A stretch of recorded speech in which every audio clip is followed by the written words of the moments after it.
Kan itu sebagai kebenaran nggak? Misalnya contoh nih, ini adalah HP, aku mengakui ini adalah kodok, kira-kira benar nggak?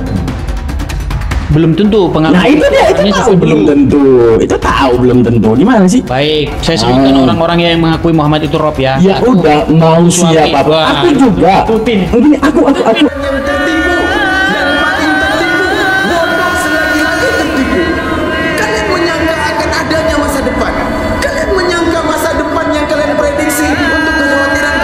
Tuhan kalian Muhammad, sudah saling menghargai saja. Berarti gitu. Tuhannya orang Islam Nabi Muhammad. Betul. Oke, kalau gua bilang Nabi Muhammad bukan Tuhan, berarti gua murtad dong.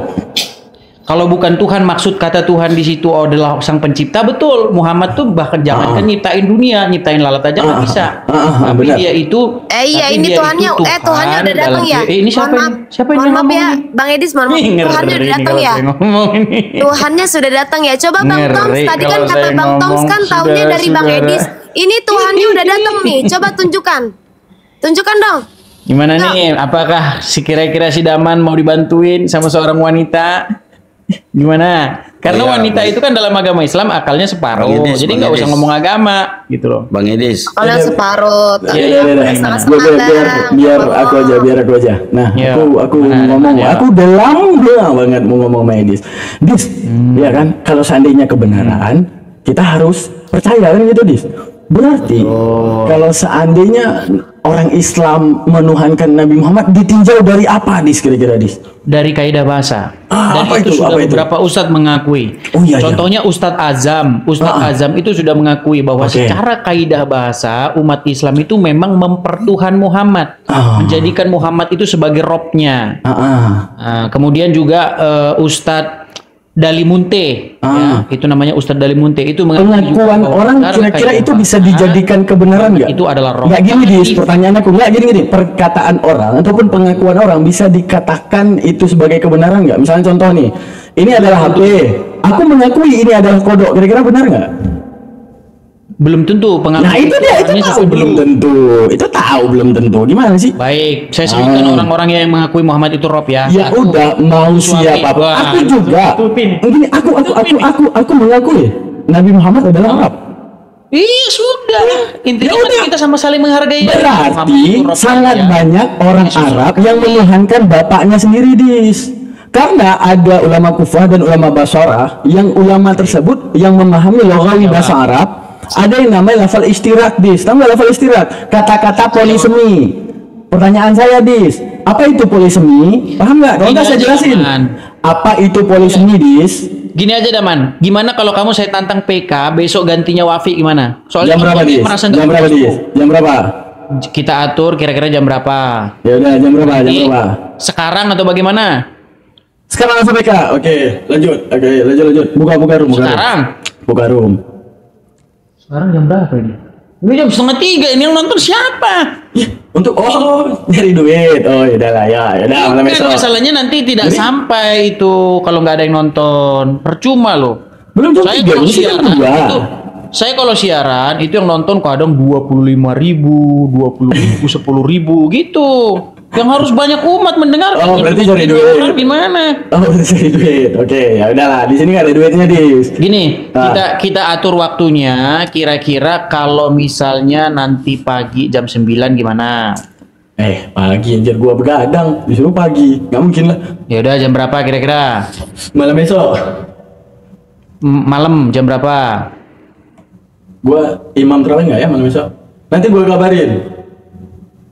Lu start live jam berapa? Nanti lari-lari soalnya sih juga aja udah lari. Lu start live jam berapa? Kalau saya sih sebenarnya jam 7 malam Berena. 7 malam Indonesia. Ya iyalah, saya kan ngikutin jam Indonesia karena saya kan orang Indonesia. Udah berarti jam 7 malam Indonesia, 7 malam. Oke. Baik, waktu Indonesia Barat ya. Siap. Baik. Nggak, sekarang aja nggak ada yang harus kita diskusikan, Dis. Ya boleh, untuk pemanasan ya. Gini, kamu sudah mengakui bahwa Muhammad itu adalah Robnya orang Islam. Iya, Rob. Nah, tapi bukan Rob Tuhan. di situ. Loh, Rob itu bahasa Arab, bahasa Indonesia. Iya, bahasa Arab yang istirahat. Tahu nggak arti istirahat? Bahasa Indonesia polisemi. Dulu SMP tamat sekolah nggak, Dis? Diajarin nggak masalah kata polisemi? Iya, Nggak semua kata bisa adalah racun, Dis. Nggak semua kata bisa adalah racun. Kata bisa berartikan kemampuan. Kata Rob nggak semuanya artinya Tuhan. Bisa artinya ayah, bisa artinya pendidik, bisa artinya pemilik. Contohnya kata Rabbul Mal. Kata-kata Rabbul Mal digunakan kepada orang yang memiliki harta dalam mekanisme Baitul Mal. Namanya Rabbul Mal. Apakah dia menyembah harta? Kan enggak. Sudah. Nah, apa lagi? Baik. Jadi gini, kamu harus bisa membedakan kata homofon ya dengan kata yang bersinonim atau kata yang memiliki banyak arti. Contoh misalnya. Kata-kata yang memiliki banyak arti apa namanya?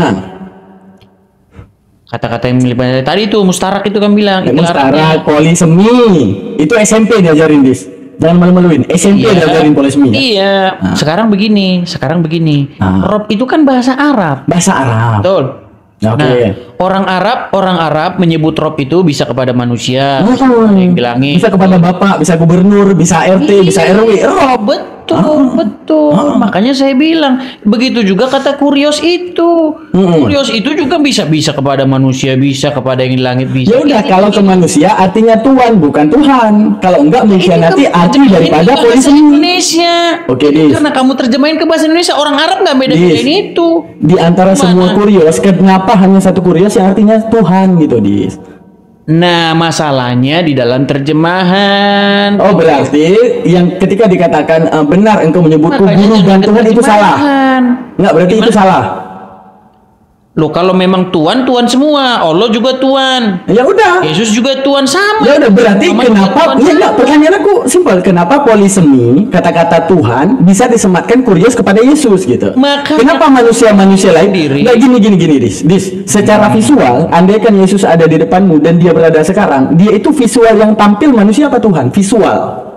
Nah, ini pertanyaanmu udah salah, manusia apa Tuhan? Visual. Retina mata lu akan menangkap dia Tuhan apa menangkap dia Tuhan? Muhammad itu manusia apa Rob? Muhammad itu manusia apa Rob? Apa? Muhammad itu manusia apa Rob? Manusia dan Rob. Nah, iya sama. Ya udah, sekarang gini, kami tidak membantah Nabi Muhammad itu sebagai Rob, sebagai Tuhan, bukan Tuhan. Tuhan. Masalah. Oke, bukan Tuhan. Dan kami juga tidak membantah bahwa Nabi Muhammad itu adalah manusia. Kami percaya dia dilahirkan, namanya juga manusia. Kami percaya dia dimandikan, namanya juga manusia. Disitulah landasan berpikirnya umat Islam bahwa Nabi Muhammad bukan Tuhan. Kenapa? Enggak mungkin Tuhan dilahirkan, enggak mungkin Tuhan dimatikan, enggak mungkin Nabi Muhammad jadi Tuhan karena dia berasal dari awalnya ada kelahiran dan diakhiri oleh kematian. Tuhan itu tidak berawal, tidak berakhir. Bagaimana umat Islam akan menuhankan Nabi Muhammad sedangkan Nabi Muhammad itu berawal dan berakhir? Saking logiknya umat Nabi Muhammad, Dis. Sudah. Sudah belum? Lanjut. Sudah belum? Lanjut. Oke, Muhammad itu Rob ya? Iya. Oke, berarti Rob meninggal. Udah meninggal? Iya. Tadi katanya Rob nggak bisa meninggal, sekarang Rob bisa meninggal. Rob yang Tuhan. Kalau Rob kita gubernur kita panggil sebagai Rob. Kenal kata, ini waktu sebentar. Emangnya orang Arab kenal kata Tuhan? Iya, kata Tuhan itu bisa Rabbun, bisa Malikun. Iya, banyak kata-kata Tuhan. Orang Arab punya kosakata Tuhan nggak? Punya kosakata Tuhan. Ilahun. Kosakata Tuhan. Ilahun. Apa? Ilah. Rob nggak? Rob Tuhan nggak? Ya udah, kalau disematkan kepada Tuhan, Rob. Ya udah, kalau disematkan kepada manusia, bukan Rob, bukan Tuhan. Sama kayak gini, Dis. Kata-kata bisa kalau disematkan pada ular artinya apa? Gini. Kita keluar daripada semua itu. Kata-kata bisa kalau disematkan pada ular artinya apa? Enggak, gini, Dis. Kata-kata bisa, kata-kata bisa disematkan pada ular jadi apa, Dis? Apa? Kata-kata bisa pakai pada ular jadi apa? Ya bisa juga bisa. Misalnya ular bisa berenang, berarti bisa berenang. Ular bisa itu racun, udahlah.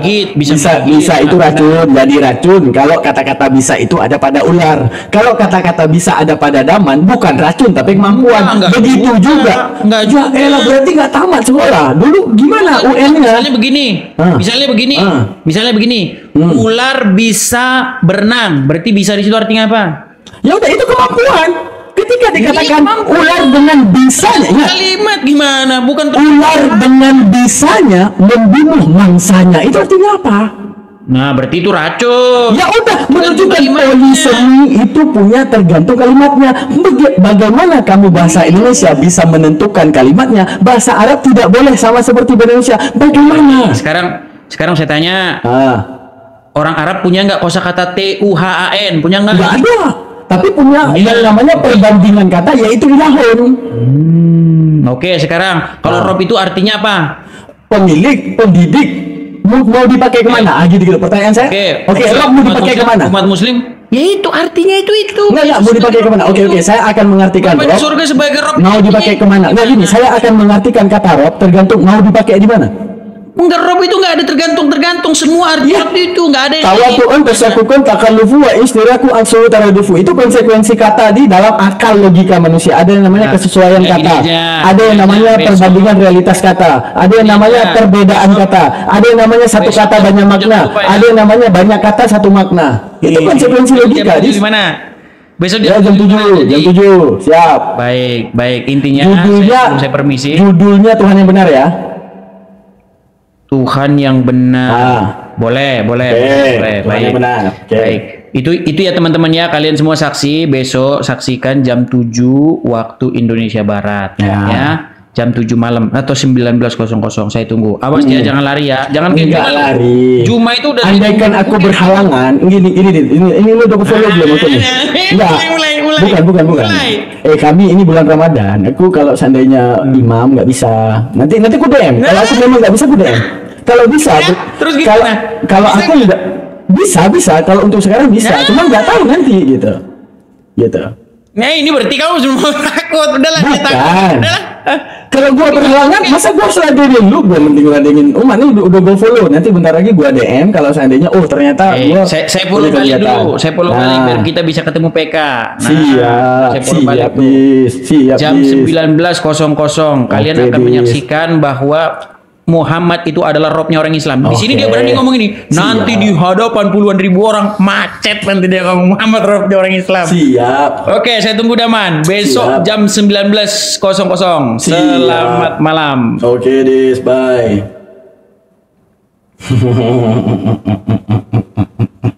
Gue jadi nggak sabar nih. Karena Bang Daman belum pernah terjun ya. Kali ini lihat Bang Daman versi terjunnya Bang Daman itu gimana ya? Ya kita lihat saja teman-teman ya. Kita bawa semua filsafat logika. Apa yang akan dia katakan? Jam 8 ya. Oke.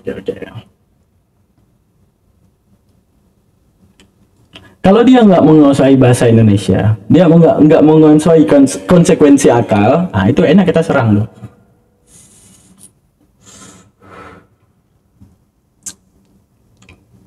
Sahur adikku ganteng. Belum sahur di sini teman-teman. Kayak tadi aja pertanyaanku kan simpel. Kata-kata polisemi itu tergantung kepada kata itu mau dipakai di mana. Contoh, kata-kata polisemi, kata-kata bisa kalau digunakan pada ular racun, digunakan pada manusia kemampuan. Oke. Sekarang kata-kata rob itu namanya istirak. Istirak bagaimana? Rabbun dipakai kepada gubernur, namanya apa? Tuan ataupun raja. Dan dalam Islam mengenal dengan kata-kata Rabbul Mal. Apa Rabbul Mal? Si pemilik harta. Apakah dia menuhankan si pemilik harta? Tidak. Tergantung mau dipakai di mana. Misalnya gini, apa arti kata Rabbun? Mau dipakai di mana nih? Kata dasar, arti kata Rabbun adalah pemilik. Mau dipakai kemana? Oh, mau dipakai kepada sang ayah, ya udah pemilik anaknya. Mau dipakai ke siapa? Oh, dipakai ke Allah, pemilik langit dan bumi. Dah. Mau dipakai kepada Nabi Muhammad, jadi tuan. Mau dipakai kepada gubernur, jadi tuan. Mau dipakai kepada apa? Tergantung. Karena itu konsekuensi akal yang diajarkan oleh guru-guru kita masa SMP. Itu masalahnya. Diajarkannya masa SMP, coy.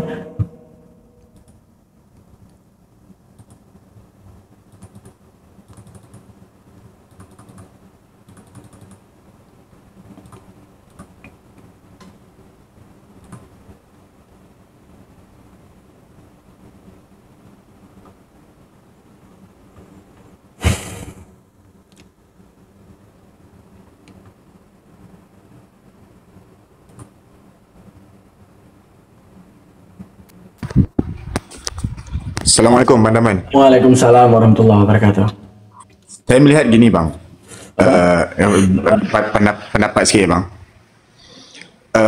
Saya melihat Aedes itu sering membawakan naratif yang mengelirukan gitu. Okay. Jadi untuk orang yang belajar bahasa Arab seperti abang memang faham. Ayolah. Tapi tanggungjawab kita itu sebenarnya untuk menerangkan kepada orang yang tidak belajar bahasa Arab. Begitu. Seperti saya ini tak belajar bahasa Arab. Jadi apabila diterangkan oleh orang-orang yang belajar bahasa Arab seperti Abang Daman, Ustaz Wafi dan lain-lain belajar bahasa Arab itu, kami jadi terkeliru bang. Kerana boleh juga Muhammad itu jadi Rob juga. Boleh lah. Tetapi kalau kita ambil arti Rob itu sebagai pemilik, itu senang tu dipahami. Yalah. Artinya kalau Rob itu dikenakan kepada Muhammad sebagai Rabbul Muslimin, itu tidak cocok.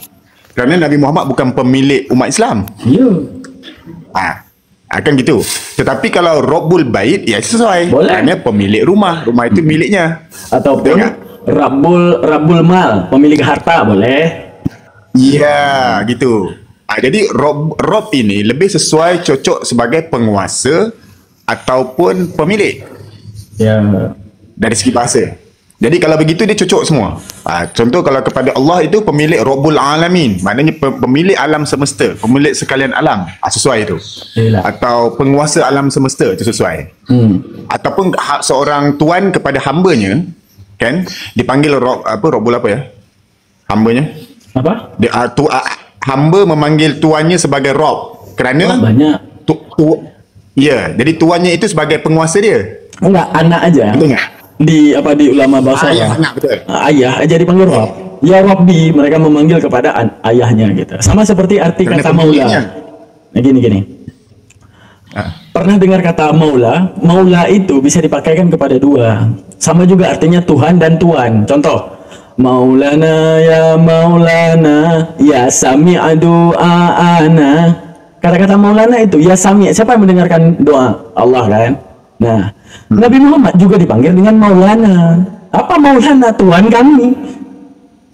Jadi nggak mesti kata-kata Maula aja dalam selawat misalnya apa?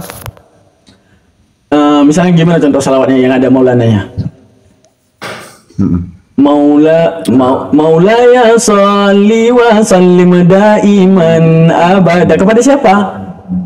Kepada siapa? Nabi Muhammad. Kata-kata Maula. Dalam satu waktu kata-kata Maula juga dipakai kepada Tuhan.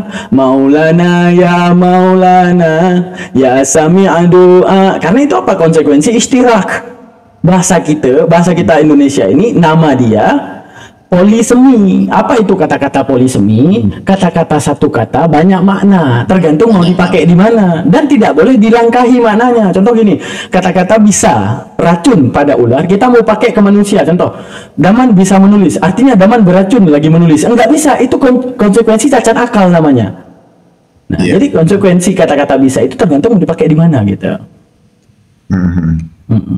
Cuma itu je bang, saya yang saya kerisauan saya itu apabila kita, sebab orang kebanyakan orang Indonesia itu kan tak belajar bahasa Arab gitu kan. Termasuk saya juga ni.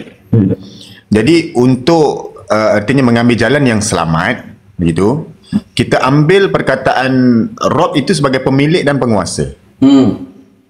Begitu. Kita fokuskan kepada situ. Jadi kalau pemilik dan penguasa itu tidak mungkin Muhammad itu Rabbul Muslimin. Kan?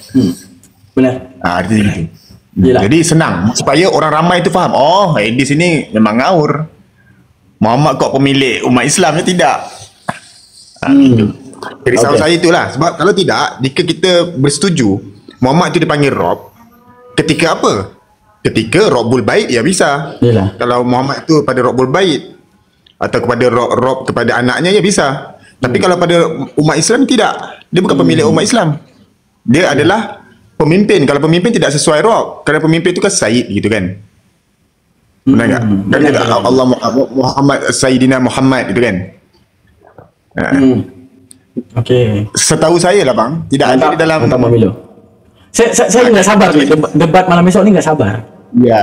Ya, saya harap Bang Daman akan menyelesaikan itu. Karena gini, kekeliruan itu. Bang Daman ni nggak suka nantang. Tapi kalau ditantang dijabanin. Pernah lihat debat Bang Daman sama Agatha? Karena ditantang naik. Kalau nggak ditantang enggak. Itu aja aku. Jadi aku bukan lagi nyari nama, nyari enggak. Oh, ditantang. Ya udah kita jalanin pakai. Ngapain capek kan gitu. Nah, Anak kucing aja kalau ditantangnya membalas kan. Intinya musuh jangan dicari, ketemu musuh jangan lari ya, itu yang lebih penting. Iya, betul. Ya, kita sapa Bang IWG dulu ya. Ini umat Edis nih. Halo Bang IWG. Bang IWG di atasnya Edis kali ya. Oh iyalah. Halo malam, pagi. Iya. Kalau Edis kan menyamakan Yesus sama Muhammad. Oke. Kalau saya enggak. Kalau Muhammad itu menuhankan Isa. Oh ya, di mana ayatnya? Itu adalah berisa al-Masih. Oh, berarti Islam. Berislam berarti berisa al-Masih. Iya. Kalau berkristen, nggak gini. Kalau berkristen, berkrisis dan impoten, boleh? Ya karepmu. Oh yaudah, berarti karepmu juga dong. Kalau saya ada dalilnya. Oh, ada dalilnya, boleh. Mana? Agama yang di sisinya adalah Islam, ya kan? Ya udah. Ayat berapa langsung? Ali Imran 19. Oke. Kita tahu yang di sisinya itu adalah Isa. Iya. Yesus itu ketika Stefanus dirajam, dia melihat. Iya. Ya kan? Oke. Ali Imran ayat 19. Oke, gimana pengertiannya kita ini ya? Sesungguhnya agama yang diridai sisi Allah adalah Islam. Apa itu Islam? Ya, Islam. Agama yang di sisinya. Iya, Islam. Yang kita tahu yang di sisinya itu adalah ketika Stefanus dirajam tuh mau mati di kisah para. Ya, apa urusan sama Stefanus? Di dalam Islam tidak mengenal Stefanus, apa urusan sama Stefanus? Ya itulah ya Islam itu Isa al-Masih. Oh, Islam Isa al-Masih. Kalau Kristen krisis dan impoten, benar? Iya. Oh iya, benar. Tepuk tangan. Oke. Lanjut ke Al-Ahzab 46. Al-Ahzab 46. Oke. Agama yang dari atas, terang yang menyinari. Oke, sabar. Muhammad itu oten saudara ternyata ya. Oh, Muhammad oten. Al-Ahzab ayat berapa? Iya, sabar. Al-Ahzab ayat berapa? Ya. Al-Ahzab ayat berapa? 45, 46, 47 itu. 45. Oke. Al-Ahzab 45. Kita buka. Oke, tolong terangkan wahai guru. Wahai Nabi Muhammad, sesungguhnya kami mengutus engkau untuk menjadi saksi, pemberi kabar gembira dan pemberi peringatan. Nah, jadi apa? Ya, 46-nya. Oh, 46-nya. Oke. Berarti surat ini nggak usah dijelasin dulu. Oke. Siap. Ntar dulu. Oh, yaudah, yang mana? Oke. Dan untuk menjadi penyuruh kepada agama Allah dengan izinnya sebagai pelita yang menerangi. Nah, terus? Nah, terus apa lagi ya? Tafsirnya ya. Kalau di My Quran itu tafsirnya agama yang dari atas, terang yang menyinari. Nah, terus? Oh, maksudnya agama yang dari atas itu bola lampu pijar gitu ya? Enggak. Oh, bola lampu. Terang yang menyinari itu adalah Isa itu kan? Hah? Dari mana itu kita tahu? Iyalah, terang menjadi manusia, Yohanes 8. Enggak, yang saya tahu yang menyinari itu lampu Hanok, lampu Philip, tergantung wattnya. Bagus wattnya yang 60, itu menyinari dari atas loteng. Iya. Ya. Nah, Muhammad jadi kan di ayat agama terang, ingat dulu, agama terang yang ada di langit itu apa? Hanok, Philip, yang mana? Yang mana? Ya Islam itu, Isa. Oh, berarti ada merek lampu namanya Islam? Ya. Oh, merek lampu namanya Islam. Terang yang menyinari. Ya udah, terang yang menyinari itu yang saya tahu ya. Yang mana itu? Karunia yang besar di dalam Islam itu apa? Oh iya. Apa? Karunia yang besar di dalam Islam. Karunia yang besar di dalam Islam itu apa ya? Mengkaruniakan Nabi Muhammad, mengkaruniakan Nabi Muhammad untuk menceritakan semua kesalahan Oten yang ada di belakang. Kesalahannya di mana? Muhammad aja. Kesalahannya karena iblis membisikkan Yudas dan Yudas menyerahkan Yesus. Yesusnya tersalib. Karena apa? Karena atas landasan bisikan iblis. Di situ salahnya. Ya terus? Ya udah, di situ salahnya. Jadi Nabi Muhammad memberitahukan bahwa yang kalian salib, ya benar, bahwa yang kalian salib itu bukan Yesus, bukan Isa. Kok bukan Yesus, bukan Isa? Karena enggak mungkin hamba Allah itu dikasih untuk disuap. Terus nggak ini dong. Gini. Kita Muslim dong. Di dalam Al-Quran menjelaskan hubungan antara Allah dan iblis. Gini. Hubungan antara Allah dan iblis. Iblis adalah orang yang dilaknat Allah. Setuju kan? Di mana? Iblis dilaknat Allah di mana? Ini lu katanya guru. Mana iblis dilaknat Allah? Ada. Dalilnya mana coba? Kalau ngomong pakai dalil Udah. Berarti suka-suka kau lah. Kukira habis semua kau baca Al-Quran. Bang, buka Kisah Para Rasul 1 ayat 8, Bang. Oke.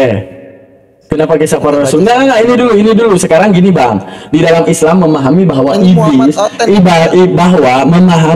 iblis adalah musuh daripada orang muslim yang telah dilaknat Allah. Allah tidak akan menerima hambanya yang dibunuh karena rayuan iblis. Karena kalau menerima Tuhannya dibunuh karena rayuan iblis, menerima hambanya dibunuh karena rayuan iblis, berarti Tuhan bersekongkol dengan iblis. Jadi Tuhan mana yang bersekongkol dengan iblis sekarang? Gini bang. Gini, Bang. Gini, diam dulu. Jadi gini, ada sang bapak menubuatkan kematian Yesus misalnya di tiang salib. Kematian Yesus terjadi karena bisikan iblis terhadap Yudas. Yang bersekongkol dengan iblis siapa? Bang. Siapa bang? Enggak kayak begitu, Bang. Oh, enggak kayak begitu gimana? Oh, berarti iblis kemarin tuh enggak jadi bisikin Yudas. Jadi siapa yang bisikin Yudas kira-kira? Iblis nggak tahu itu. Oh, iblis nggak tahu itu. Jadi kenapa dia bisikin ke Yudas, Bang? Ya, jadi begini, Bang. Jadi begini, saudara. Menyiarkan Islam itu, ternyata dia menyiarkan Isa Al-Masih sebagai Allah, Bang. Apa? Isa Al-Masih sebagai Allah. Kenapa? Coba ulang. Iya. Ketika Muhammad menyiarkan Islam itu, dia menyiarkan Isa Al-Masih sebagai Allah. Oh iya. Berarti Nabi Muhammad menyiarkan saksi. Oh, enggak, tunggu. Pelan-pelan. Berarti Nabi Muhammad mengajarkan Isa Al-Masih sebagai Tuhan. Muhammad bukan nabi, Bang. Oh, Nabi Muhammad. Ini ajarannya keliru. Iya. Yang tadi dulu. Iya. Yang tadi dulu. Al-Imran 144. Gua bunuh juga nih orang. Dengar dulu. Yang tadi dulu. Kalau nabi itu bahwa Nabi Muhammad mengajarkan untuk menyembah Yesus. Iya, Bang. Oke. Tapi gini Bang bunyi ayatnya, sesungguhnya telah kafirlah orang yang berkata Isa Al-Masih putra Maryam adalah ayat-ayat yang didustakan, Bang. Itu orang yang ini ayat yang didustakan. Dari mana Bang kita tahu kalau ini didustakan, Bang? Iya. Dari mana? Kalau itu ya di surah 6 ayat 33 itu dikatakan. Itu ayat-ayat didustakan. Ya.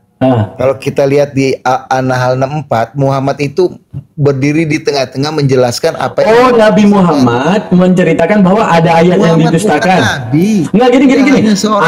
Ada ayat yang didustakan. Benar apa kata Nabi Muhammad? Nabi Muhammad menceritakan bahwa dulunya ayat-ayat sering didustakan, padahal telah difirmankan kepada mereka apa yang difirmankan dalam Ulangan 42. Janganlah kamu menambahi apa yang diperintahkan kepadamu dan janganlah kamu menguranginya. Dengan demikian kamu berpegang kepada perintah Tuhan Allahmu yang kusampaikan. Pertanyaan saya, Bang, ya kan? Ini ayat-ayat Tuhan yang didustakan. Sekarang gini, di dalam keturunan Daud ada anak kedua, Bang. Nah, ada anak kedua. Nah, anak sulungnya Amnon dan anak keduanya siapa, Bang, kira-kira? Nah, ini anak keduanya. Nah, harinya kejauhan. Nah, ini anak keduanya Kileab dari Abigail. Nah, dengar dulu. Ini berarti Kileab daripada Abigail adalah anak kedua daripada Daud. Oke. Setelah itu ditambahkan Bang firman Tuhan, anak Daud yang dari Hebron, anak sulungnya daripada Israel adalah ini anak keduanya siapa, Bang? Daniel dari Abigail. Nah, kira-kira Bang di antara dua firman ini siapa yang menambahi, Bang? Makanya Nabi Muhammad sedih ayat-ayat didustakan. Contoh nih, anak yang kedua namanya Kileab dengan bapak yang sama. Nama bapaknya adalah Abigail. Udah, dalam Tawarikh nama bapaknya Abigail, tapi anaknya Daniel, anak kedua juga. Nah, di dalam Samuel bapaknya Abigail, tapi anaknya Kileab. Kira-kira mana, Bang, yang menambah dan mengurang, Bang? Makanya Nabi Muhammad sedih dalam Al-Quran. Ya, Quran itu dijilid. Iya. Berarti nggak gini ini jawab dulu, Bang. Jadi ibaratnya tadi kan udah diingatin jangan menambah dan mengurang firmanku. Ya, jangan kamu menambah dan mengurang. Sekarang disebutkan di dalam Samuel, anak kedua daripada Daud, Kileab daripada Abigail. Sekarang dalam Tawarikh disebutkan anak kedua daripada Abigail adalah Daniel. Menunjukkan bang, ini yang membuat Nabi Muhammad sedih. Makanya Nabi Muhammad harus turun akhir sejarah. Karena apa? Mereka merubah-rubah firman Tuhan, abang. Gimana nih? Gimana? Firman Tuhan diubah loh. Wajar Nabi Muhammad sedih. Makanya Nabi Muhammad harus turun untuk memberitakan kebenaran. Satu Daniel, satu Kileab, bapaknya sama, namanya Abigail. Gimana bang?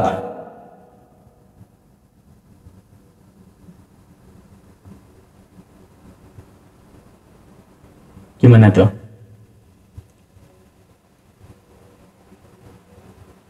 Udah labai aja.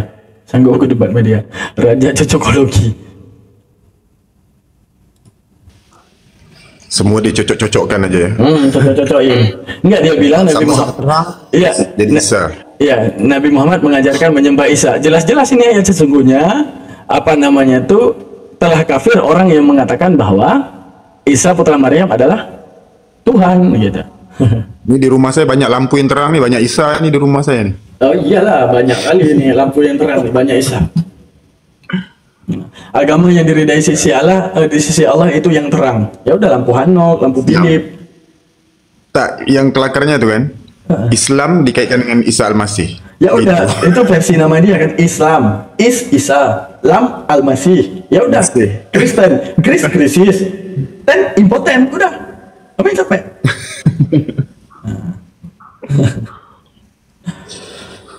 Ada.